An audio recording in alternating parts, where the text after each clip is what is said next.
From the rising of the sun to its going down, the Lord's name is to be praised.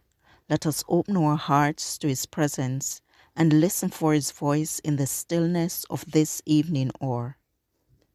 Our evening sacrifice, the desire of ages, chapter 35, Peace Be Still, April 25th. Master, the terror is over, the elements sweetly rest. Earth's sun in the calm lake is mirrored, and heaven's within my breast. Linger, O blessed Redeemer, leave me alone no more. And with joy I shall make the blessed harbor and rest on the blissful shore. The winds and the waves shall obey my will. Peace be still, peace be still. Whether the wrath of the storm-tossed sea, or demons or men, or whatever it be, no water can swallow the ship where lies the master of ocean and earth and skies. They all shall sweetly obey my will. Peace be still, peace be still. They all shall sweetly obey my will. Peace, peace be still. This chapter is based on Matthew 8, verse 23 to 34, Mark 4, verse 35 to 41, Mark 5, verse 1 to 20, and Luke 8, verse 22 to 39. And he asked him, What is thy name?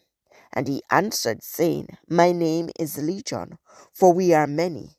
And he besought him much that he would not send them away out of the country. And all the devils besought him, saying, Send us into the swine, that we may enter into them. Mark 5, verses 9, 10, and 12.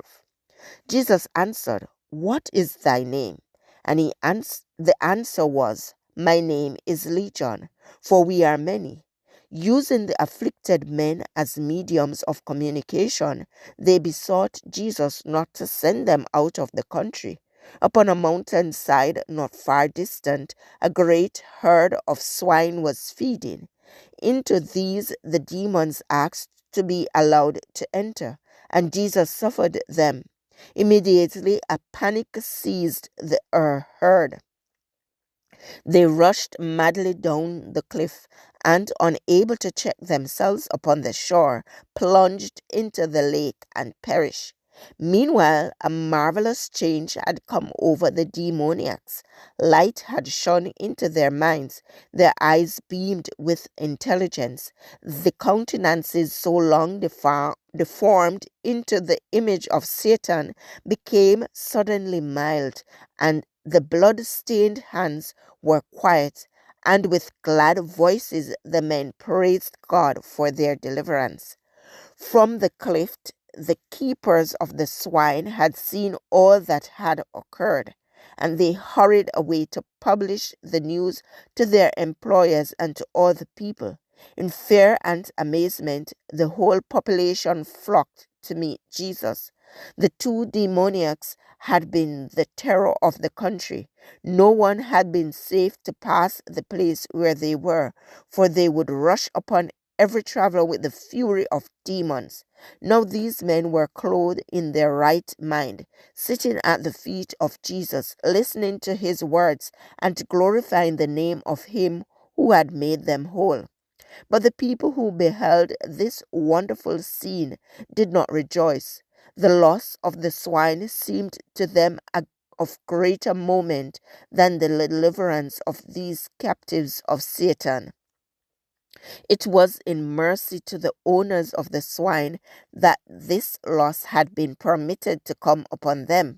They were absorbed in earthly things and cared not for the great interests of spiritual life. Jesus desired to break the spell of selfish indifference that they might accept his grace, but regret and indignation for their temporal loss blinded their eyes to the Savior's mercy. This passage was taken from The Desire of Ages, page 338 to 339, Pacific Press Publishing Association, copyright 2005, or Evening Sacrifice, April 25th. I encourage you to connect with God and receive strength to overcome obstacles each day. Thank you for listening. Please join us tomorrow as we offer up our evening sacrifice.